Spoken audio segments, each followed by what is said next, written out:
اللہ کے حضور نیاز مندیاں پیش کرتے ہیں، اللہ کے حضور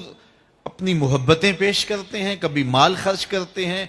کبھی سجدے کرتے ہیں، کبھی رکوع اور قیام میں وقت گزارتے ہیں، کبھی وہ روزے رکھتے ہیں، کبھی دیگر صالح اعمال کے ذریعے سے اپنے رب کی رضا جوئی حاصل کرنے کے لیے کوشاں ہیں۔ لیکن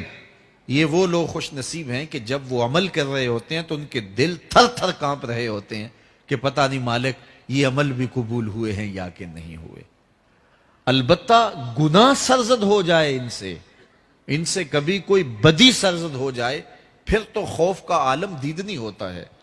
پھر تو خشیت الہی سے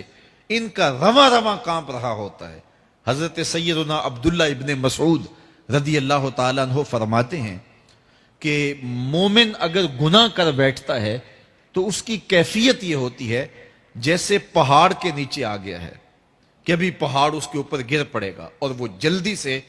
اپنے بچاؤ کی تدبیر کرتا ہے۔ تو گناہگار کی یہ کیفیت ہے جو مومن گناہگار ہے، جب وہ گناہ کر بیٹھتا ہے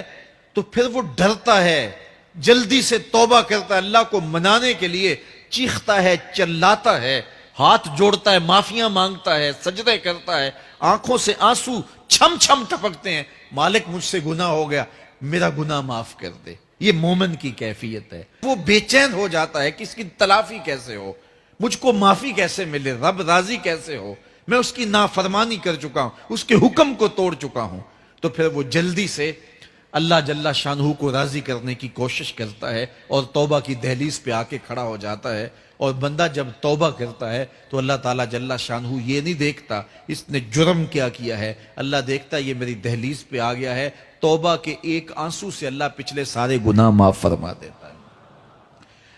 اور منافق کی کیفیت کیا ہے؟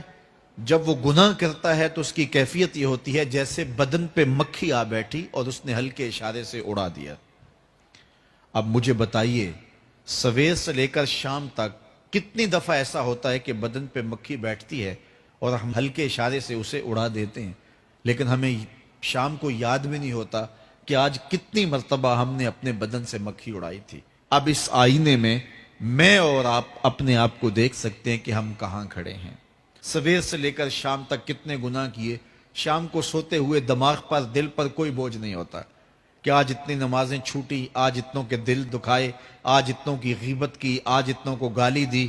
آج اتنا حق غصب کیا، آج اتنا ٹیکس چوری کیا، آج اتنی رشوت لی، آج اتنی زیادتیاں کی، آج اتنا جھوٹ بولا۔ سویر سے لے کر شام تک اتنا کچھ ہوا، لیکن شام کو چین سے سو گئے، آرام کی نیند سو گئے، کوئی دماغ کے اوپر بوجھ ہی نہیں ہے، کوئی دل کے اوپر بوجھ نہیں ہے کہ ہم نے اتنے گناہ کیے آج سارا دن میں۔